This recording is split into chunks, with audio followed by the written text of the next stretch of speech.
Donc bonjour à ceux que j'ai pas vu. Donc sur le Sage et les Olleïta, donc plutôt côté sud, hein, donc Morbihan, Finistère. Donc vous avez le Sage, hein, donc 38 communes, 917 km². Et donc tout l'amont qui est morbihanais, hein, avec une petite frange costarmoricaine, mais vraiment à la marge. Et donc sinon, voilà, morbihanais et l'aval est finistérien avec l'Aleïta, donc qui fait la frontière entre le Morbihan et le Finistère. Donc un milieu, enfin un territoire assez rural, hein, 53 000 habitants à peu près. Euh, donc avec des particularités quand même assez fortes, hein. 1600 km de cours d'eau, donc 70% en tête de BV, c'est à peu près ce que tout le monde a, je pense. Par contre, 15% du bassin en zone humide, hein, avec des communes, une ou deux communes jusqu'à 30% de leur territoire en zone humide. Des nombreux réservoirs régionaux de biodiversité, voilà, le bassin de l'Élé est fortement connu pour la production du juvénile en saumon. Donc globalement, un bon état général du système, hein, on est en bon état partout sauf sur l'estuaire. Et donc 900 exploitations agricoles. Et donc une autre particularité aussi, c'est des prélèvements assez importants, à peu près 12 millions de mètres cubes, hein, en forte diminution. Et surtout, 65% des besoins sont industriels. Donc papeterie, agroalimentaire, conserverie. Donc après, le reste, en fait, c'est à peu près 18% pour l'AEP et 17% pour l'agricole. Donc en tout cas, une pression industrielle très forte et donc une forte pression, une forte activité économique liée à l'eau sur le territoire, qui a été, qui vient en fait irriguer beaucoup les réflexions de la commission locale de l'eau. 38 communes et 917 km².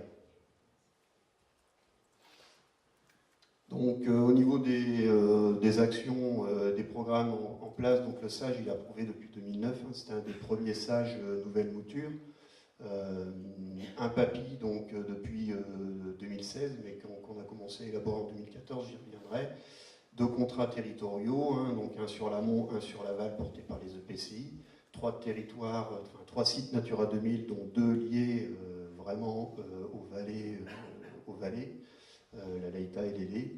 Un programme Brest-Bocage, un PAEC, et du coup une actualisation de l'état des lieux du territoire qu'on a mené en régie sur 2 ans à peu près, donc qui a été validé en mars 2018, et dans la foulée un PAS, donc un programme d'action stratégique pour l'eau. On n'a pas voulu l'appeler PTE, donc on l'appelle PAS. Voilà, ça sonnait mieux. Et donc 2019-2024 pour redéfinir un peu, réorienter la stratégie, à la fois pour décliner le SAGE. Le SAGE il reste valide, et notamment sur l'aspect réglementaire. Par contre, on l'a complété par ce programme d'action stratégique qui à la fois est plus souple, permet de travailler plus en partenariat avec l'ensemble des acteurs et de conforter en fait et d'étendre les actions qui sont énumérées dans le SAGE. Donc lui, il a été validé dans la foulée par la CLE en décembre 2018. Donc, deux enjeux prioritaires, en fait, on a 5 enjeux dans le SAGE qui étaient vraiment hiérarchisés. Le premier enjeu, c'était la gestion quantitative, donc le manque d'eau en été. Et l'enjeu 2, c'était les inondations et la gestion de crise, hein, à savoir que le SAGE, il a été vraiment, lui, démarré lié aux inondations, mais du coup, c'est un enjeu qui est passé en deuxième position. Donc nous, on a mené dès 2010, en fait, hein, dès le démarrage du SAGE, des actions sur bilan besoins ressources et DMB. Donc on a beaucoup mobilisé le CRECET d'ailleurs à cette occasion-là, puisque on s'est un peu lancé dans l'aventure des DMB avec pas mal de surprises. Et du coup, en tout cas, c'était nous aussi, un peu comme disait Lucie, hein, il y avait des réflexions sur la construction de barrages en fait en amont du territoire, hein, depuis une bonne vingtaine d'années. Et donc c'était en gros, pendant des périodes de crise, il y avait vraiment des difficultés. Donc nous aussi, il n'y a pas eu de grosse crise depuis 2003, donc il n'y a pas eu de grosses difficultés pour l'instant. Mais en tout cas, c'était est-ce qu'on peut descendre en fait sous le 10e du module sans impacter le milieu aquatique, puisqu'on a vu c'était quand même c'est une richesse sur le territoire. Et puis le pendant, c'était les inondations, évidemment, avec pas mal d'inondations à Quimperlé, 95, 2000, qui ont fait qu'on s'est lancé dans une étude de ralentissement dynamique de crue. Donc toutes ces études structurantes se sont déroulées en fait de 2010 à 2013 à peu près. Et donc ont permis quand même de structurer derrière un peu la stratégie. C'est-à-dire que sur le ralentissement dynamique, c'était est-ce qu'on peut stocker en amont, par quel type d'ouvrage. Il y avait aussi là une réflexion sur des études sur l'estuaire. Est-ce que l'estuaire il est impactant par rapport aux écoulements à Quimperlé, il bloque les écoulements à Quimperlé, et avec une notion alors il y a eu beaucoup de travaux aussi à Quimperlé, donc c'était aussi de les évaluer, de voir la plus-value qu'ils avaient par rapport à la situation de 95 et 2000. Et puis un objectif fort en fait du SAGE, c'est qu'on s'intéresse aux réductions de crues, enfin de risques d'inondation liés à des faibles périodes de retour, donc 10-20 ans. Il est inenvisageable en fait de lutter contre les crues cinquantennales par exemple, c'est pas du tout l'objectif fixé, on sait qu'on n'y arrivera pas, les hauteurs d'eau à Quimperlé sont trop importantes, donc du coup c'est vraiment quelque chose de très structurant aussi de lutter contre ces faibles périodes de retour. Donc très vite sur la gestion quantitative, en fait, le bilan besoin-ressources, en fait, et les DNB, ils n'avaient pas, nous, quand on a discuté, quand on a réfléchi autour de ça, on n'avait pas derrière vraiment la perspective changement climatique. En fait, c'est pas trop été intégré dans la réflexion. On s'intéressait à la prospective des prélèvements, etc., mais on n'avait pas pris vraiment en compte ça. Mais par contre, ça permet quand même de montrer qu'on n'a pas un réel déficit structurel sur le territoire, mais plutôt des difficultés ponctuelles. Et en tout cas, ça a permis aussi de confirmer le débit réglementaire au 10e du module, partout. Donc ça, c'était quand même structurant, puisque l'étude DNB nous a montré quand même que ce qui était plutôt dommageable sur le bassin, c'était la fréquence de survenue des bas débits plutôt que des bas débits, des très bas débits de manière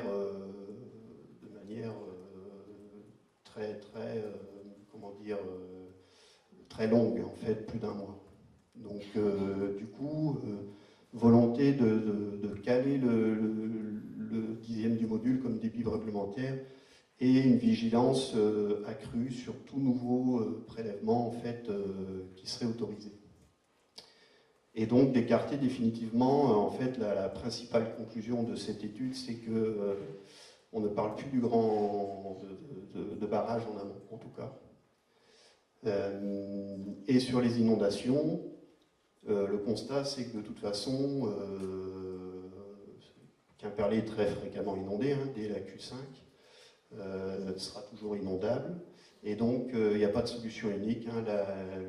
La réflexion sur les ralentissements dynamiques de crue ont montré qu'avec 2-3 grands ouvrages donc de 9-10 mètres de haut, on stockait pas mal de volume, mais on baissait très peu la ligne d'eau à Quimperlé pour des montants assez importants. Et donc, nous, de toute façon, les analyses multicritères et coûts-bénéfices étaient défavorables. Et donc, du coup, là, à partir de ces deux études structurantes, en tout cas, la volonté de la clé, ça a été de surtout ne pas artificialiser le territoire. Le territoire, il est en bon état, il fonctionne bien, et du coup, c'est plutôt ça qu'il faut encourager pour, du coup, lutter contre les à-coups hydrauliques, que ce soit le manque d'eau ou le trop d'eau.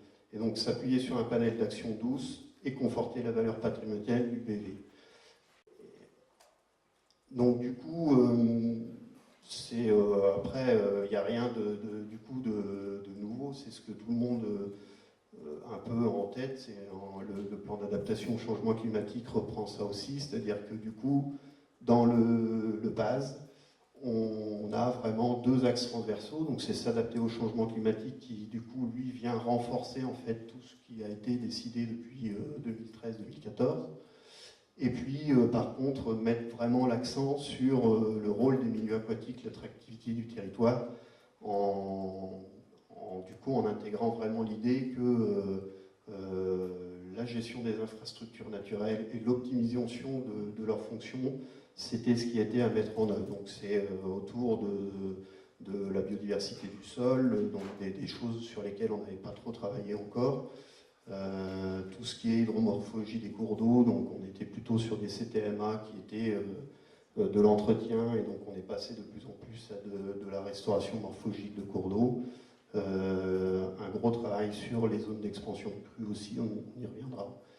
Et du coup, le pendant, c'est vraiment essayer de valoriser la place de l'eau dans la société, d'essayer de montrer que l'eau, en fait, c'est vraiment une richesse et que du coup, il faut voilà, une volonté de la clé, en fait, d'expliquer les processus, d'expliquer en quoi le territoire, il est à la fois en bon état, il fonctionne bien, c'est une richesse et ça n'a pas empêché du coup le territoire de se développer de manière économique, et c'est cette interrelation-là qu'il faut vraiment encore plus expliquer et conforter. Et donc du coup le PAS, il a été redéfini donc, selon 8 enjeux, donc les 5 enjeux du SAGE, hein, les 5 premiers, et avec un volet eau économie qui s'est rajouté, un volet gouvernance et sensibilisation, donc voilà, 136 actions, et avec nous, on essaye de l'anticiper, mais on voit bien arriver, enfin on y travaille déjà, mais toutes les difficultés en fait des outils techniques et financiers pour essayer de combiner un peu tout ça, puisqu'on a des financeurs qui soit réfléchissent inondation, soit réfléchissent milieu aquatique, et toute la difficulté c'est de montrer que des solutions basées sur la nature ou des solutions douces, elles ont un impact bénéfique sur plein d'enjeux justement, mais du coup c'est pas les mêmes clés de financement, les analyses multicritères sont plus compliquées, donc voilà, on commence à toucher le dur avec tout ça. Et puis donc voilà, juste pour finir, c'est sur le panel d'actions complémentaires vraiment à mettre en œuvre, hein. Donc c'est d'essayer de travailler voilà, sur la restauration de la morphologie du cours d'eau. Alors aussi avec la solidarité amont-aval très importante, puisque comme vous l'avez vu, tout l'amont où on a la majorité des actions à réaliser, au final, c'est Morbihanais, c'est plus pauvre, et l'aval, même s'il n'est pas très riche, est quand même plus riche.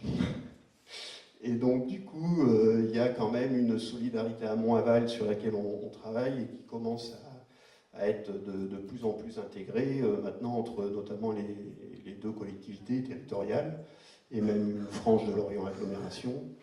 Et donc, c'est de travailler sur la restauration de la morphologie des cours d'eau, sur la restauration des zones humides. Donc, on a fait une étude sur les zones humides prioritaires, sur le surstockage d'eau, mais donc dans les zones d'expansion de crues. Donc ça, c'est tout un travail d'identification, de caractérisation des zones d'expansion de crues pour les intégrer dans les PLUI, et donc pour les préserver. Et du coup, là, on est dans la phase de modélisation, de scénarios pour essayer d'identifier des ZEC prioritaires sur lesquels on pourrait surstocker. En fait, donc elles fonctionnent déjà plus ou moins.